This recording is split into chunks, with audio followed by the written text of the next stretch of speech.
El fin del mundo depende del lugar donde queramos que esté el principio.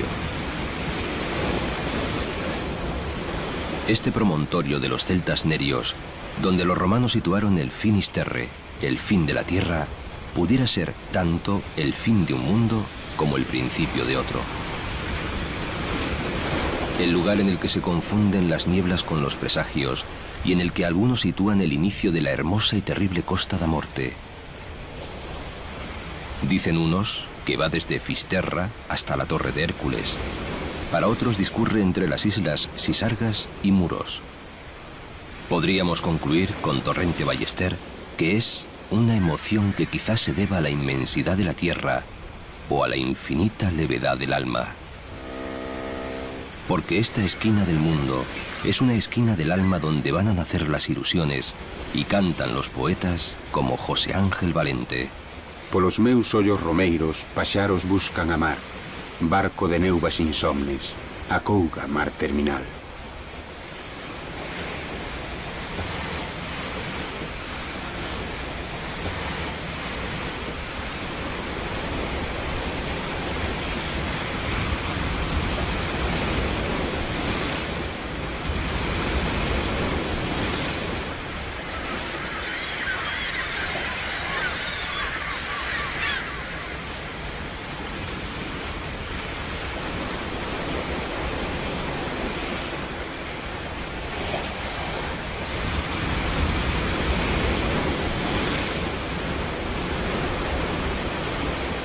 Aquí, donde los celtas adoraban al sol y a las tempestades, las olas y el viento tienen muchas historias que contar.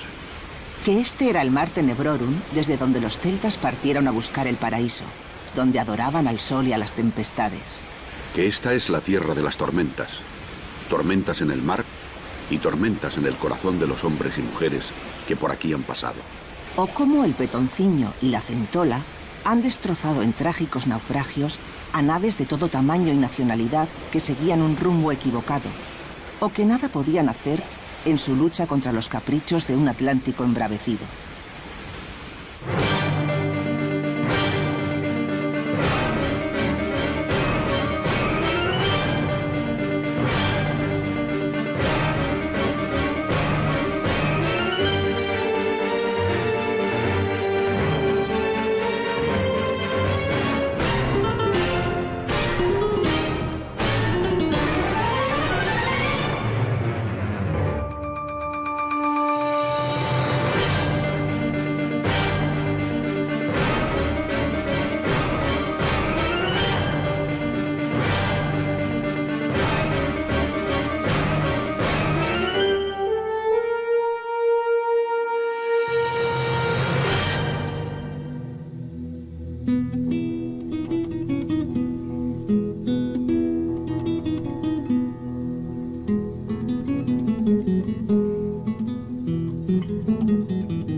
En estos parajes de la niebla y la calima, es difícil saber dónde acaban los contornos del propio cuerpo.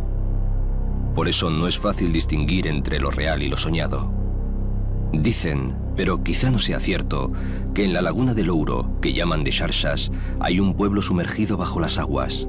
Un pueblo en el que viven felices los animales y las personas, que un día fueron engullidos por las arenas movedizas de sus orillas.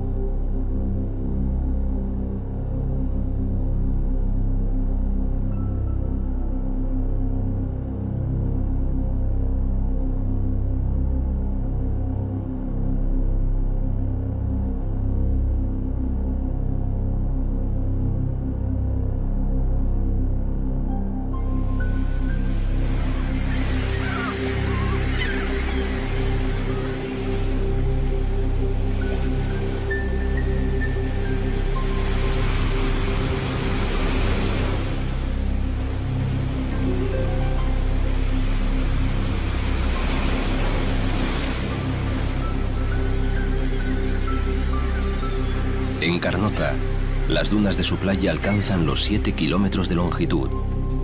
Presume de tener la mayor piscifactoría de rodaballo del mundo.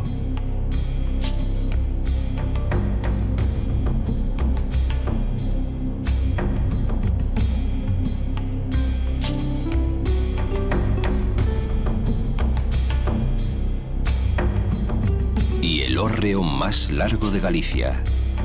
Mide más de 34 metros y está sostenido sobre pilares de cantería. No parece cierto que sea el mayor de Galicia, puede que le supere el hórreo de Araño en Rianxo, pero las gentes de acá razonan y con argumentos de peso que, bueno, puede haber otros mayores, pero no mejores. Presume también de la iglesia de Santa Comba, románica y romántica, que resistió el asalto de las tropas de Napoleón.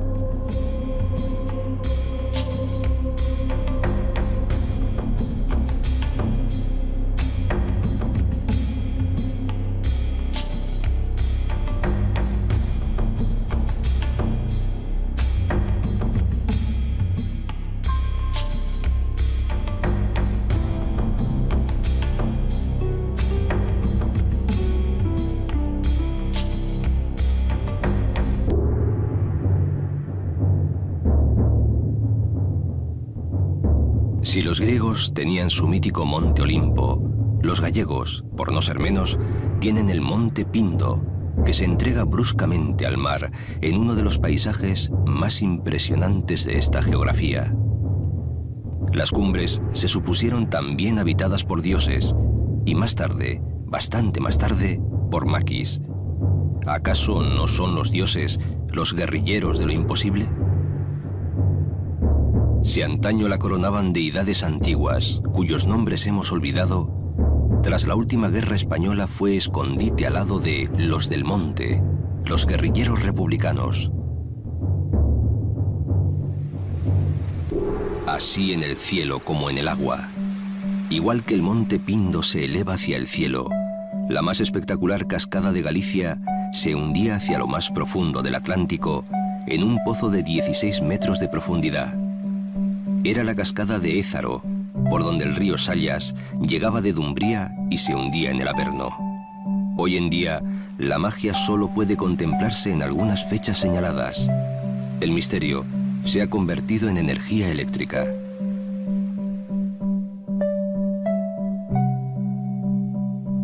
La ensenada de Ézaro, donde los corsarios del norte carenaban y reparaban sus barcos, guarda parte del misterio antiguo y de la antigua belleza. Los vecinos del lugar son todavía hoy carpinteros de Ribeira y sus barcos, a menudo varados como faros, son las velas que alumbran ese otro mundo que ya desapareció.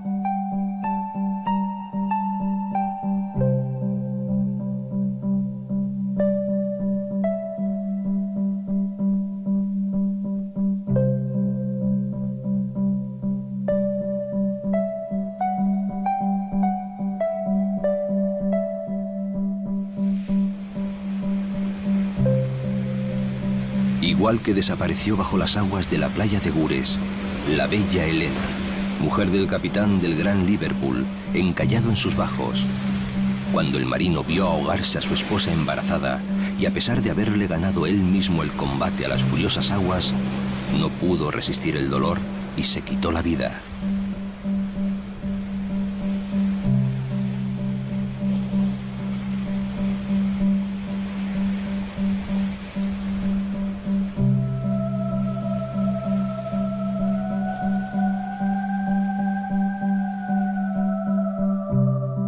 La villa de Cee, fecunda factoría ballenera, consagrada antes a la búsqueda de los monstruos marinos, vive ahora de los monstruos modernos, como el petróleo y los hidrocarburos, que salen de sus aguas como si fueran el vómito negro de una gran ballena de antaño.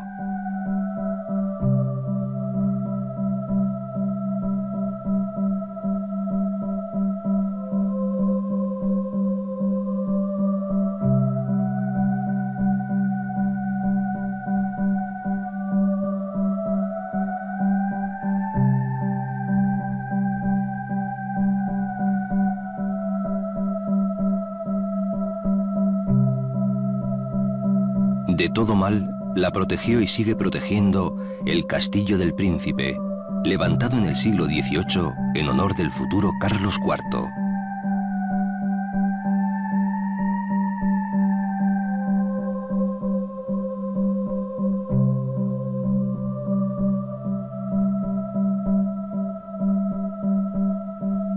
Los señores de Traba y sus sucesores, los Moscoso, llegaron hasta Venecia partiendo de Corcubión. Con su rico comercio en la Edad Media, pudieron sufragar la construcción de un hospital de peregrinos para acoger a aquellos que tras visitar al apóstol en Santiago querían llegar hasta el Finisterre y poder contar cabalmente a su regreso que habían visto el fin de las tierras conocidas.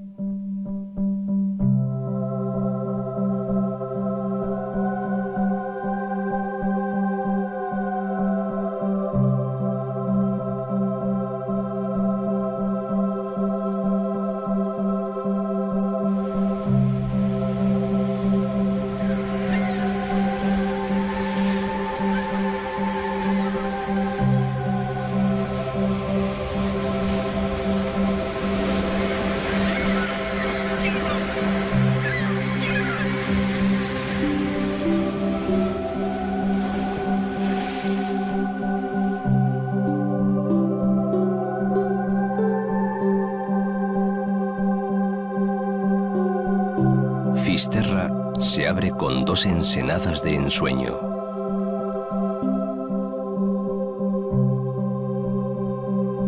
En la parroquia de San Vicente de Duyo, bajo la playa de Rostro, dicen que se encuentran los restos de la antigua ciudad de Dugium, la gran capital de los Nerios, el pueblo celta que dominaba el poniente de la Costa da Morte. Como la Atlántida, la ciudad, que había atraído sobre sí la ira de los antiguos dioses, fue destruida por las aguas embravecidas y sepultada bajo ellas.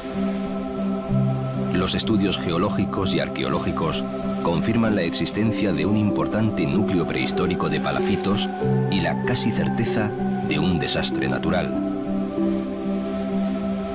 Una nueva ciudad, ignorante quizá de su espléndido pasado, guarda la tierra de los naufragios del esplendor del poniente, más allá del Cabo da Nave, el poniente más poniente de toda Galicia.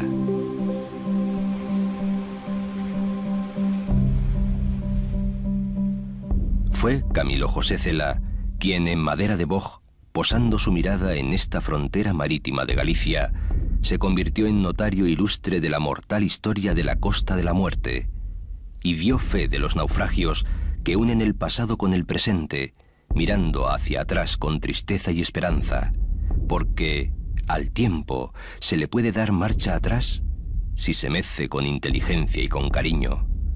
Cela viene a decir que en la vida no existe ningún tipo de orden ni estructura y que la vida no tiene más desenlace que la muerte.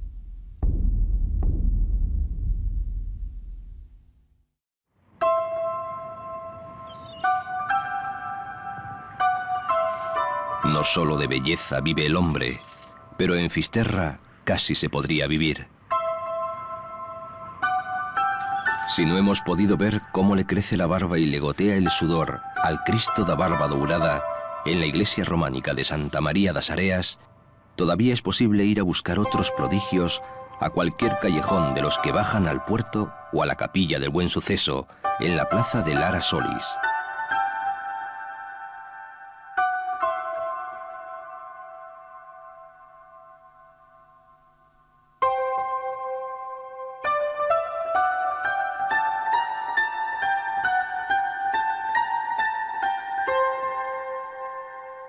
Quizá tengamos la suerte de ver llegar otro barco fantasma, como cuando los lugareños vieron el famoso Turret, navegando sin tripulación, hasta venir a dar sus entrañas al desguace de Fisterra.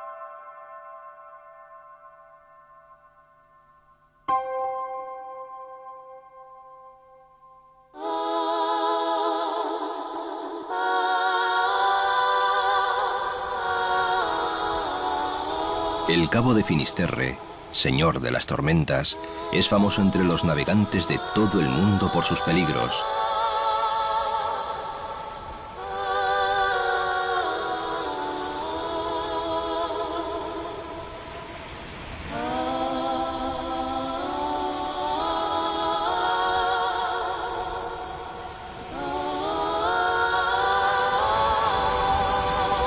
El Petoncinho y la Centola han conocido los naufragios más trágicos.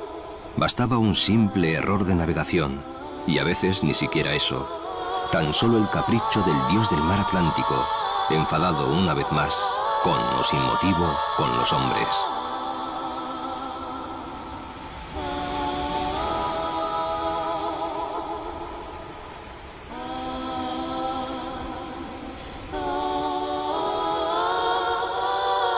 En el faro de O Semáforo, parece que de verdad se está en el fin del mundo.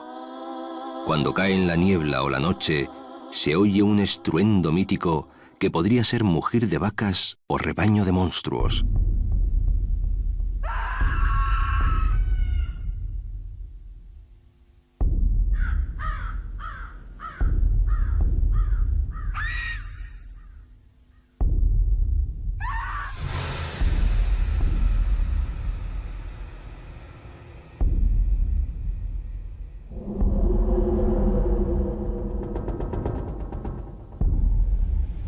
La niebla creció en el corazón de los romanos, llenándolos de terror.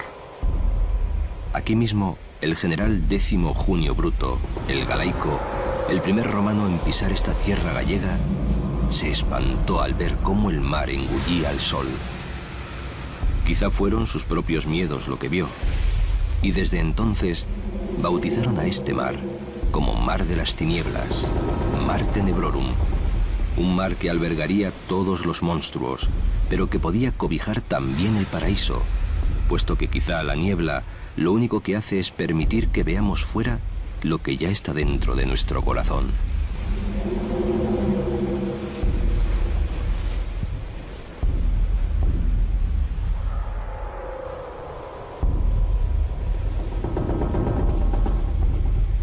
Quizá por esto aquí han venido siempre los peregrinos.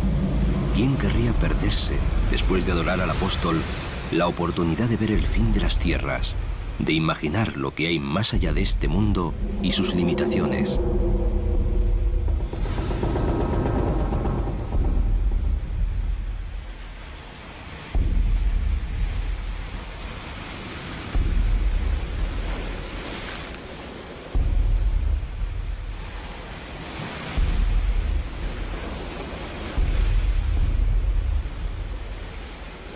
Y aquí acabó el mundo, en verdad, para muchos.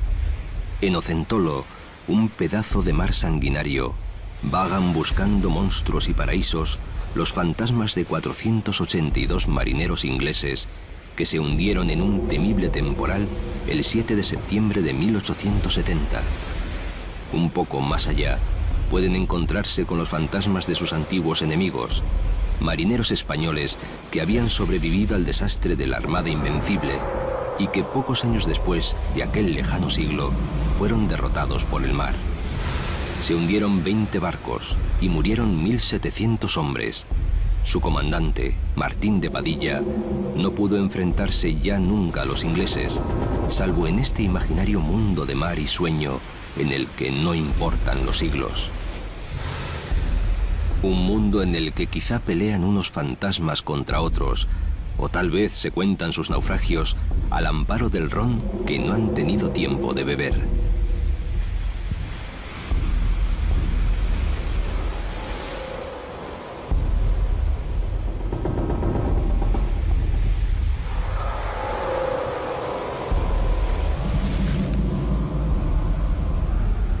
Tan cruel es este mar que los lugareños le desean que se case, por ver si la dulzura del lecho suaviza sus aguas. Mar de rostro, si te casaras, te ablandaras.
El brazo de tierra de Touriñán se adentra en el Atlántico como si en verdad quisiera ir en busca del fin del mundo. Su faro, como un ciprés de mar, alerta de los peligros y asiste impasible a las tragedias, como si sus luces se alegraran de ser mudas y no poder contar el dolor de tantos naufragios. Parajes tan irreales permiten imaginar a l'hada Rouriz tal y como la describió Eduardo Pondal, peinándose con un peine de oro, cantando cousas do tempo pasado y avistando, quizá desde los ojos fríos, el porvenir. Ao abrigo do vento circio, sentado ao pé dos valados que hai nas casás de Nemiña, os cabelos pieiteando con lindo pieite de ouro que deslumbraba ao miralo, cantaba a fada Rouriz, cousas do tempo pasado.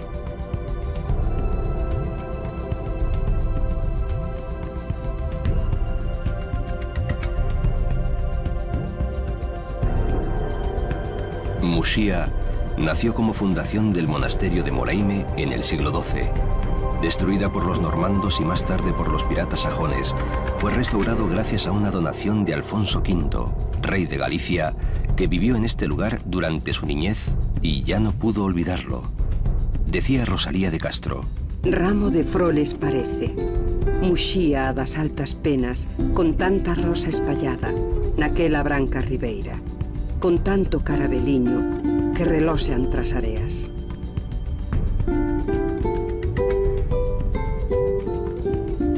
Fue importante en la Europa medieval gracias a su puerto, destruido por las tropas de Napoleón.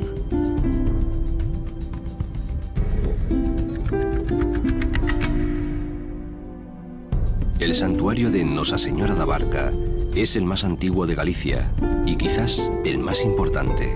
Nosa Señora da Barca ten o tellado de pedra.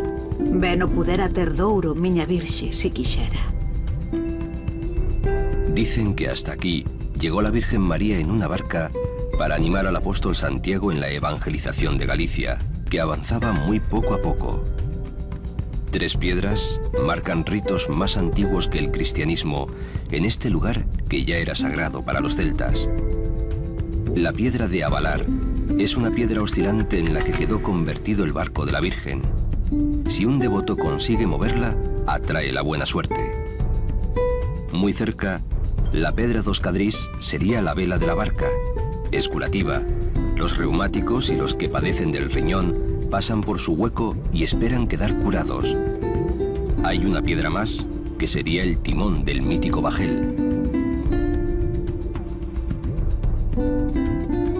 Tantos poderes mágicos confirman el carácter precristiano del lugar, que la Iglesia santificó, según era su costumbre, construyendo una ermita allá por el siglo XII.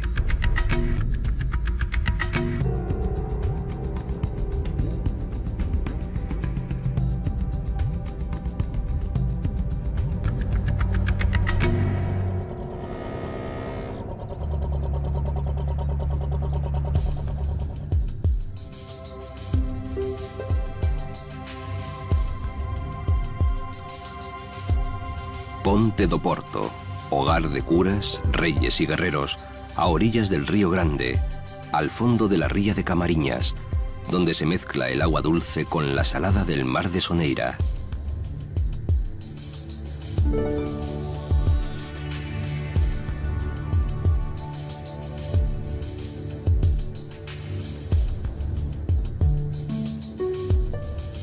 Del esplendor de tiempos pasados, cuando cientos de barcos remontaban la ría, quedan la belleza bucólica de las aguas y las embarcaciones de recreo que parecen dispuestas a partir en busca de otro mar y de otro tiempo.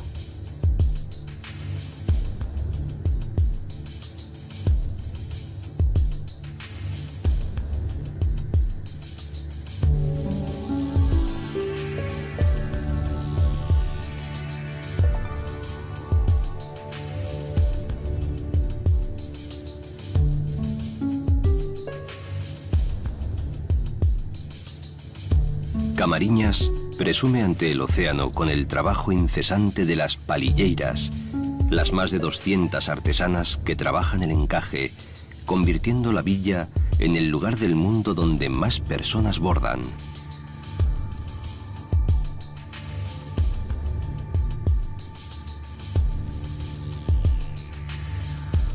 Y cuando llega la pesca, un aire de fiesta se engancha en los jirones más risueños de su alma marinera.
Uno de los últimos bardos atlánticos, Manolo Rivas, dice que el príncipe Hamlet, de haber sido posible, hubiera soñado un castillo en el faro Vilán, cerca de Camariñas.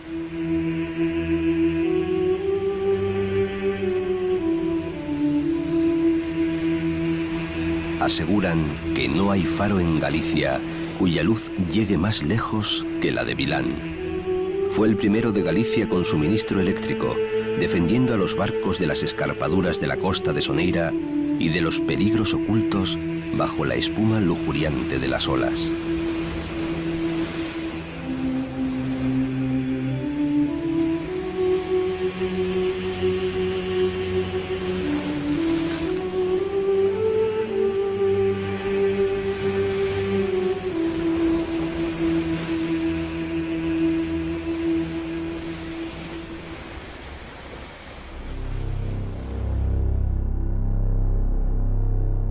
En el lugar donde se asentaron los vikingos en la Edad Media, al borde de los acantilados y playas de la Sierra de la Peña Forzada, están las míticas parroquias de Arou y Camelle. Camelle fue la capital del dolor, el lugar donde convivían los náufragos con los representantes de las compañías de seguros, el personal de aduanas y los cónsules de varios países. La leyenda negra relacionaba el altísimo número de naufragios en la Costa da Morte con la práctica de la piratería de tierra, que es una realidad histórica. Actuaron en las tierras celtas de Bretaña, Irlanda, Cornualles, Gales y Galicia. Colocaban antorchas en los cuernos de las vacas para desorientar a los barcos, algunos de los cuales naufragaban y esparcían por la costa el botín de preciadas mercancías. Nunca se ha podido demostrar que esta piratería se practicara por aquí. En cambio, sí está bien documentado el arrojo, el valor y la solidaridad de los habitantes de la Costa da Morte, que en muchas ocasiones llegaron a arriesgar sus vidas para socorrer a los náufragos.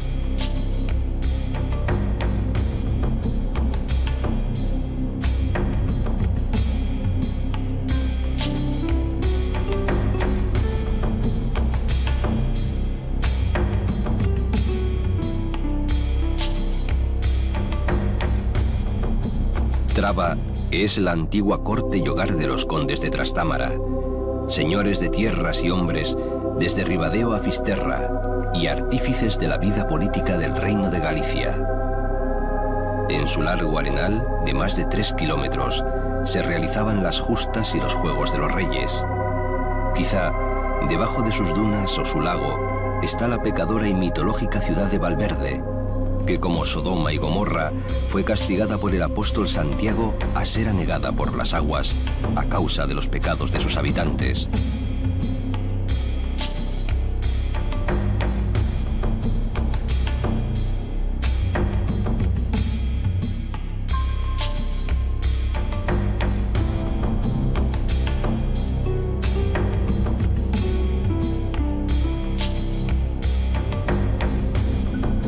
En los escarpados penedos y entre las rocas, con formas de animales, podrían estar aquellas aras donde Plinio y Ptolomeo describen sacrificios rituales.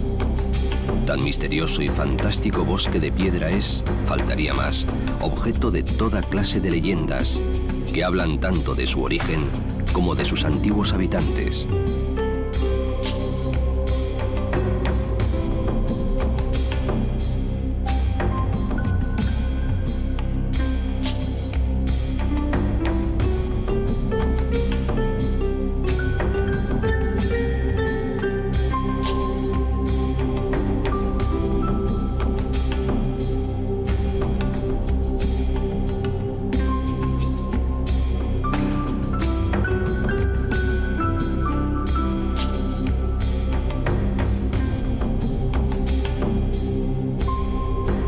Desde Traba, la salida al mar más próxima para los poderosos señores de las tierras ártabras era Lashe, antiguo puerto pesquero y hogar de comerciantes.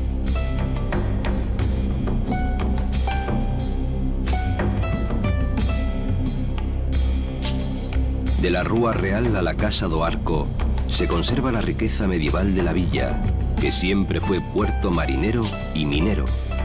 Aquí se cargaba el caolín que llegaba desde Nande hasta la terrible llegada de la Revolución Industrial.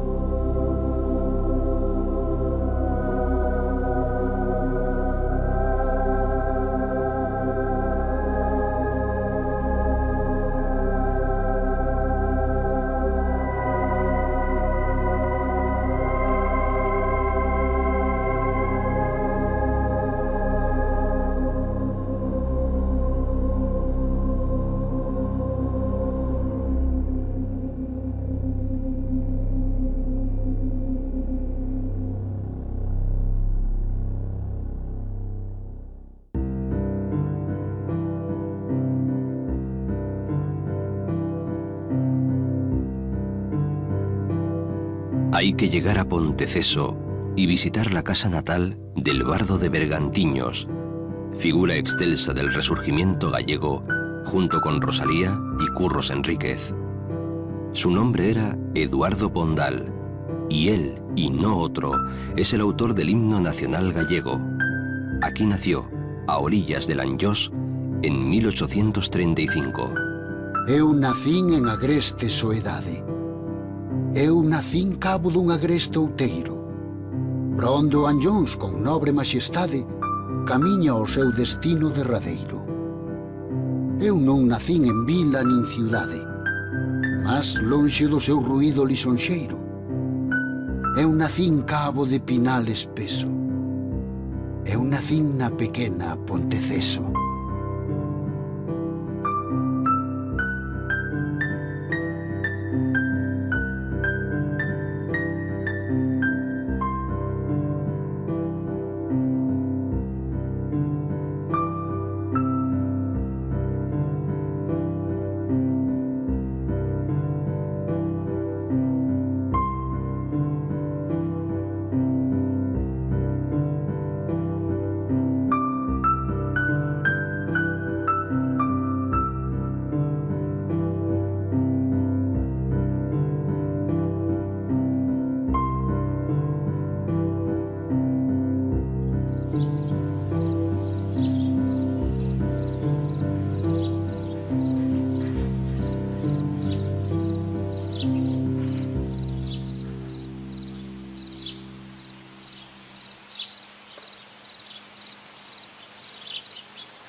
Como un dragón sin San Jorge o una serpiente sin paraíso, a Pedra da Serpa es sin duda una joya de la arqueología gallega. Al grabado prerromano de la serpiente, para evitar tentaciones paganas, se le impuso una cruz de piedra que la aplasta como si la hubiesen matado para siempre. En la isla da Estrela se enterraban los cadáveres de los desconocidos que escupía el mar del Roncudo.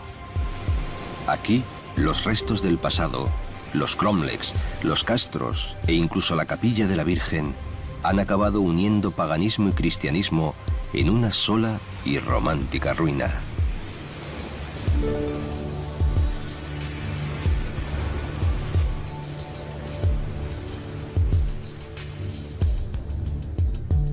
Gorme, la capital mundial del percebe, se asienta en otro de los más emblemáticos cabos de la Costa da Morte, el Salvaje Roncudo.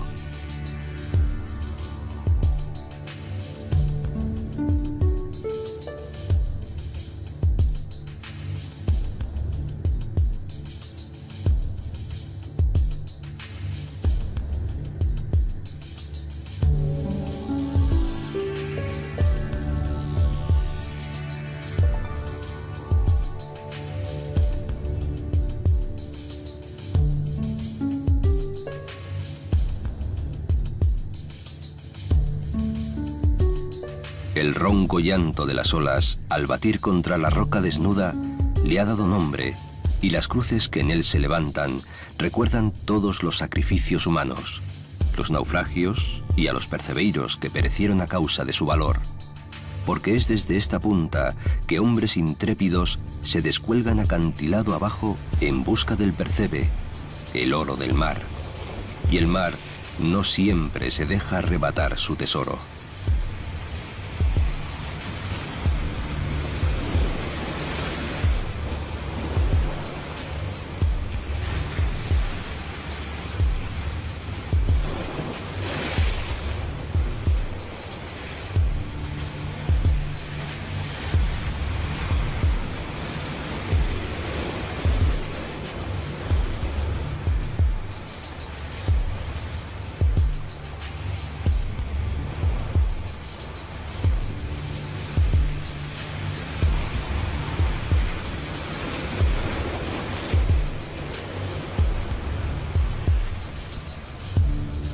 Junto a Barizo y Mens, el monte Nariga sigue rindiendo culto al buen percebe.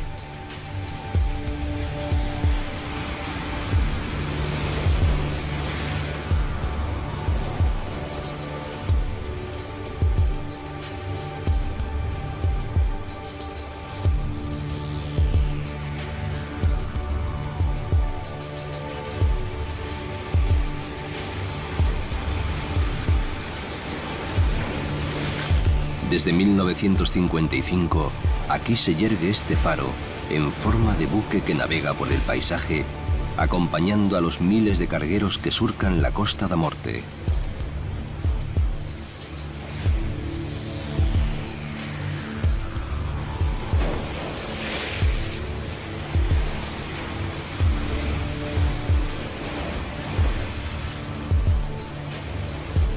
Desde estas tierras, el clan de los Moscoso de Altamira ejerció su poder sobre el norte de Bergantiños.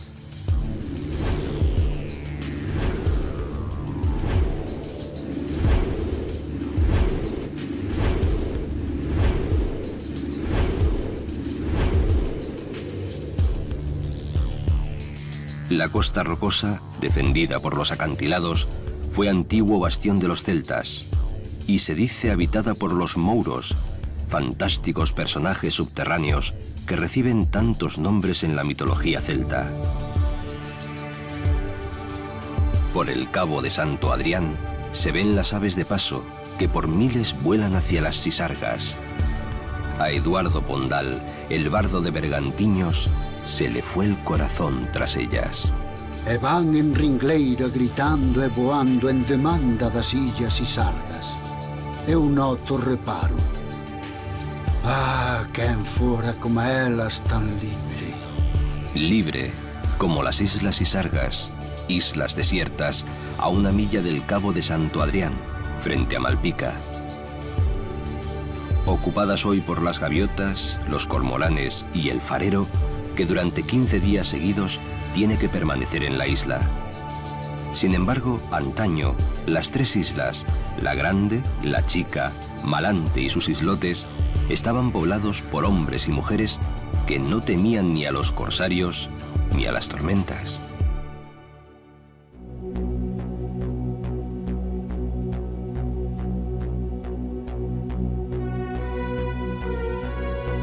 Un murallón protege Malpica, pero los días de tempestad, las olas saltan a menudo sobre el dique.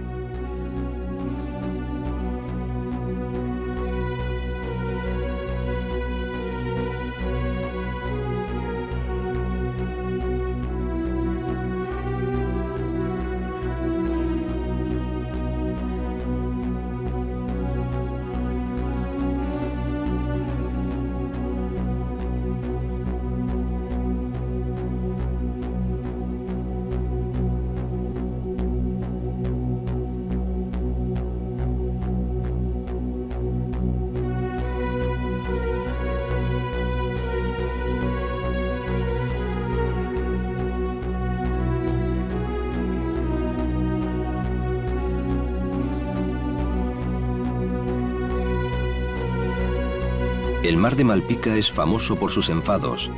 Es agua que ruge como un león. La propia villa es como un barco a punto de zarpar. No en vano dicen que antes era una isla que se iba arrimando a buen puerto hasta hacerse tierra firme.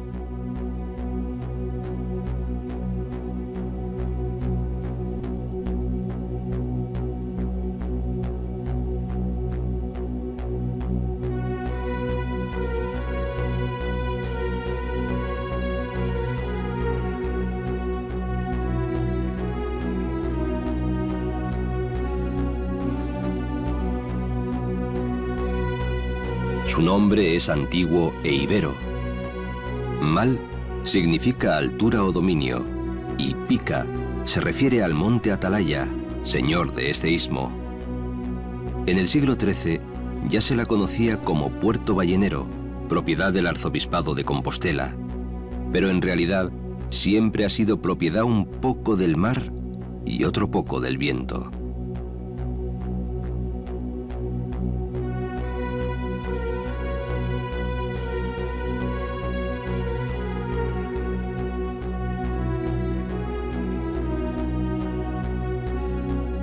Caión, en las tierras de Caracha, ya era citada por el licenciado Molina en el siglo XVI como famoso puerto ballenero. Las ballenas varadas descargaban en su pequeña ensenada sus tesoros de aceite y huesos. En nuestros días, Caión vive mirando a La Coruña.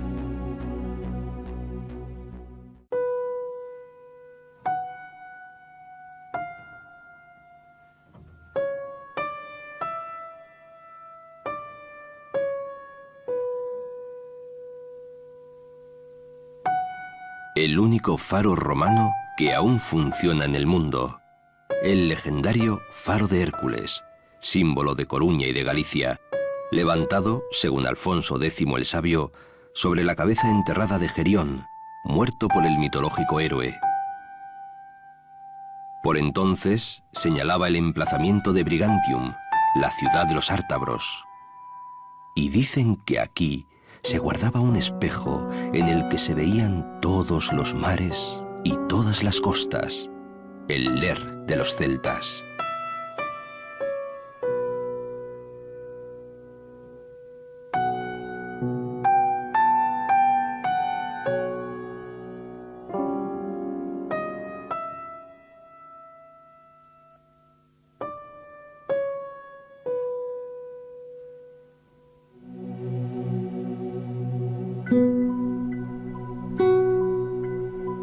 El faro era lo último que veían muchos gallegos al partir para América y lo primero que veían al regresar.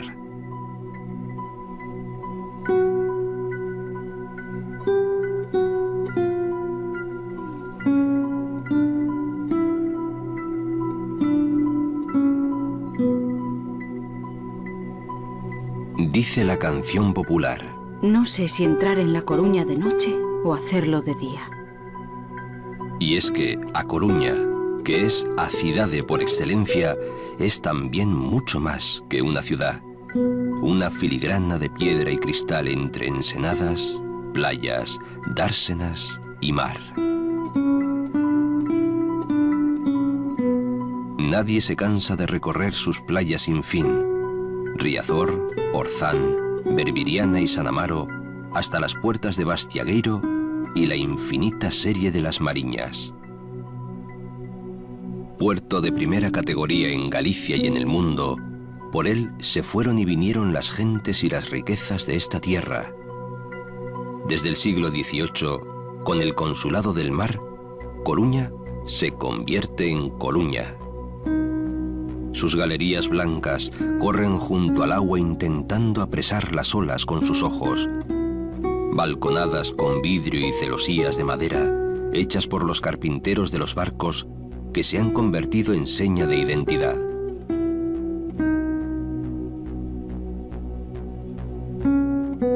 Mucho se ha dicho y más se ha escrito sobre A Coruña y nada es suficiente.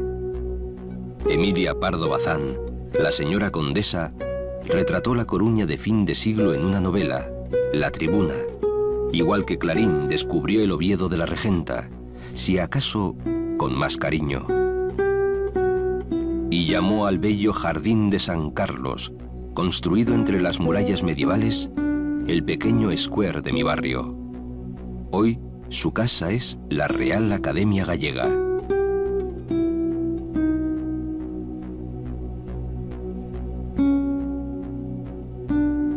Pero no es la única mujer famosa de esta A Coruña guerrera. María Pita, la heroína que batió al pirata Drake y los ingleses, es otra de las coruñesas más queridas.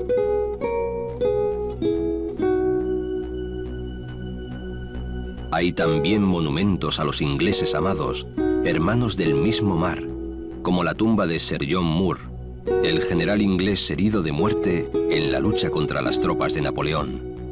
Y sin embargo, después de ser héroe contra los franceses, aquí fue ejecutado por liberal el general Díaz Porlier. Hay una Coruña de piedra, la que guarda los tesoros de la ciudad vieja. La iglesia barroca de los dominicos, la pintoresca plaza de las Bárbaras, la calle de las Herrerías, la antigua plaza de las Harinas, hoy de Azcárraga, la Fuente de la Fama y tantos otros.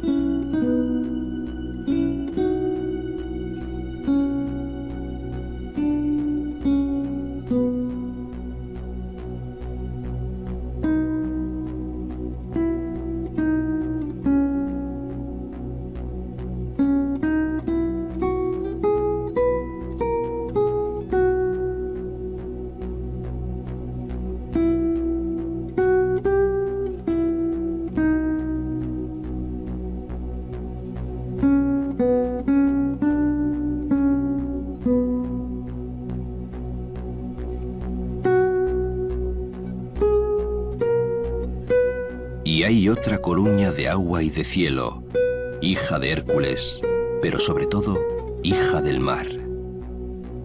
Por él llegó Julio César, que la conquistó sin batalla, y por mar llegaron en 1147 10.000 cruzados para ayudar al rey portugués a conquistar Lisboa. Por mar partió Pedro I para solicitar la ayuda del Príncipe Negro, y por mar llegó también el duque de Lancaster con sus guerreros, pero ni por tierra ni por mar pudo someter a Coruña. De este mar partió la armada invencible, y a este mar volvió vencida e invicta a la vez.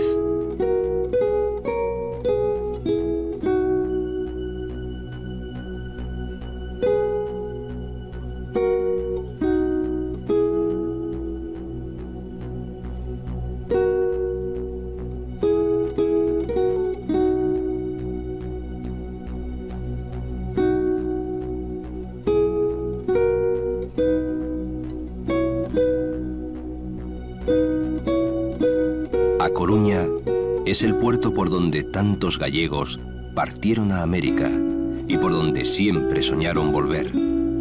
La ciudad donde nosotros, hoy, ahora, soñamos con quedarnos.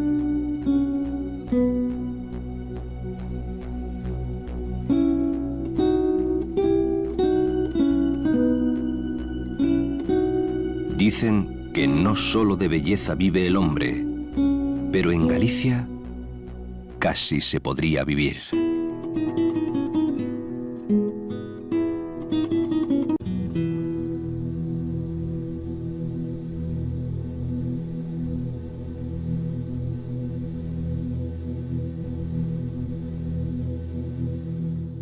En estos parajes de la Niebla y la Calima es difícil saber dónde acaban los contornos del propio cuerpo. Por eso no es fácil distinguir entre lo real y lo soñado. Dicen, pero quizá no sea cierto, que en la laguna del Ouro, que llaman de Xarxas, hay un pueblo sumergido bajo las aguas. Un pueblo en el que viven felices los animales y las personas que un día fueron engullidos por las arenas movedizas de sus orillas.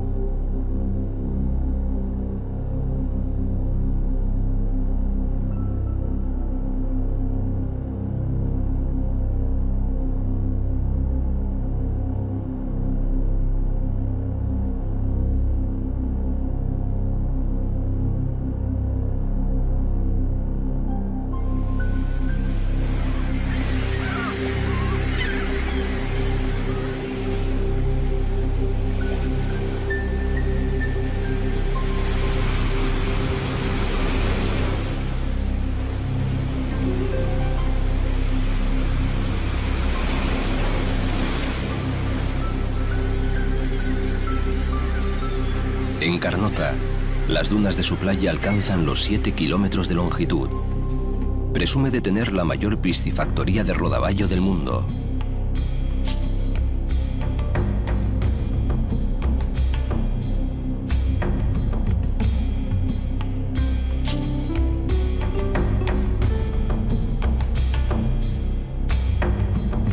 Y el hórreo más largo de Galicia.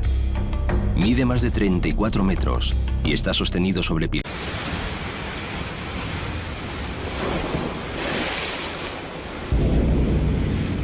El fin del mundo depende del lugar donde queramos que esté el principio. Este promontorio de los celtas nerios, donde los romanos situaron el Finisterre, el fin de la tierra, pudiera ser tanto el fin de un mundo como el principio de otro.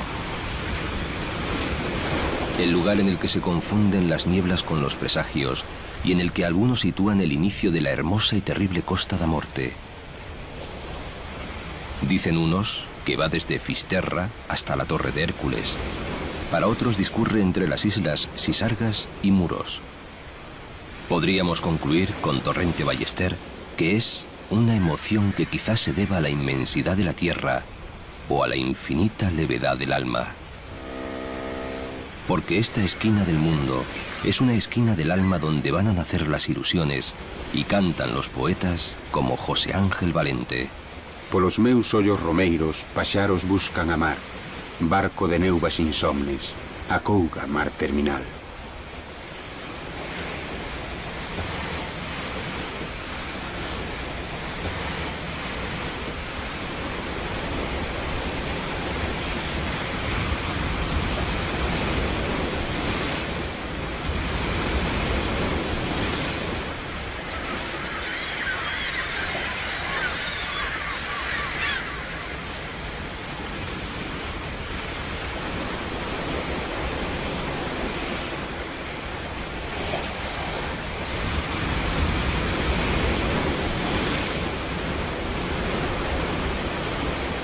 Aquí, donde los celtas adoraban al sol y a las tempestades, las olas y el viento tienen muchas historias que contar.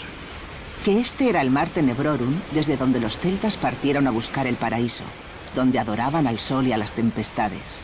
Que esta es la tierra de las tormentas. Tormentas en el mar y tormentas en el corazón de los hombres y mujeres que por aquí han pasado.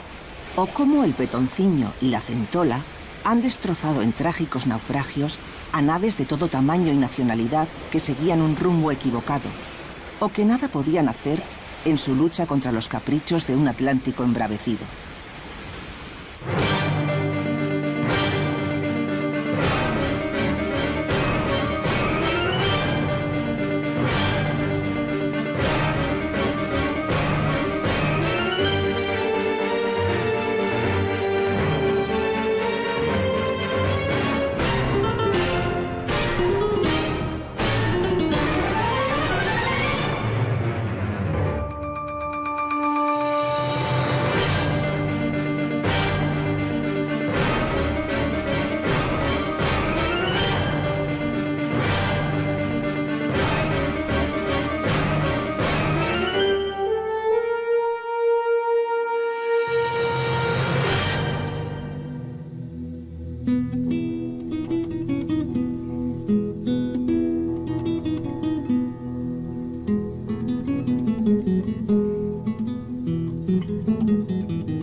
Profundidad. Era la cascada de Ézaro, por donde el río Sayas llegaba de Dumbría y se hundía en el Averno. Hoy en día, la magia solo puede contemplarse en algunas fechas señaladas. El misterio se ha convertido en energía eléctrica.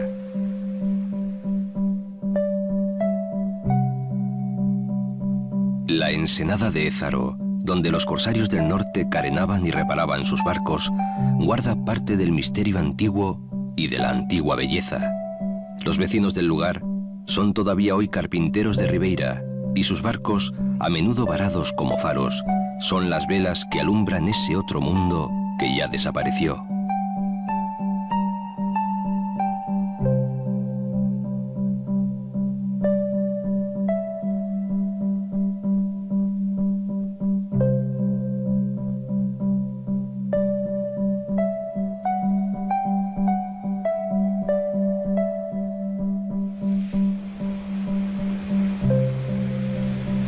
Igual que desapareció bajo las aguas de la playa de Gures, la bella Helena, mujer del capitán del Gran Liverpool, encallado en sus bajos.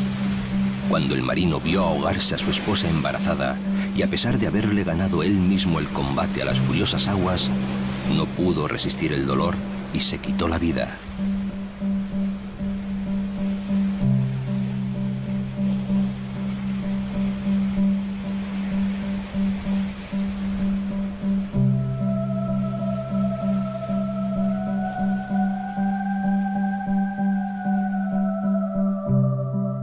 La villa de Cee, fecunda factoría ballenera, consagrada antes a la búsqueda de los monstruos marinos, vive ahora de los monstruos modernos, como el petróleo y ares de cantería. No parece cierto que sea el mayor de Galicia, puede que le supere el hórreo de Araño en Rianxo, pero las gentes de acá razonan, y con argumentos de peso, que, bueno, puede haber otros mayores, pero no mejores. Presume también de la iglesia de Santa Comba, románica y romántica, que resistió el asalto de las tropas de Napoleón.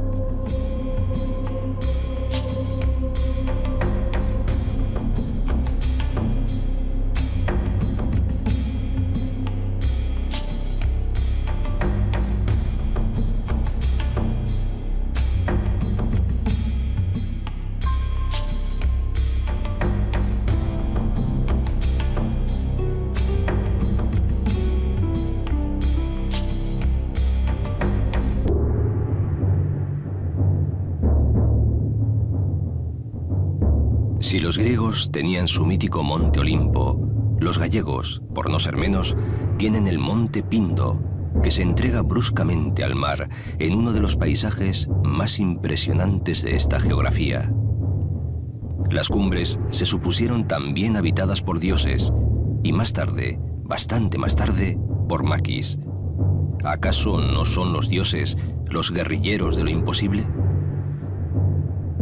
Si antaño la coronaban deidades antiguas, cuyos nombres hemos olvidado, tras la última guerra española fue escondite al lado de los del monte, los guerrilleros republicanos. Así en el cielo como en el agua, igual que el monte Pindo se eleva hacia el cielo, la más espectacular cascada de Galicia se hundía hacia lo más profundo del Atlántico en un pozo de 16 metros de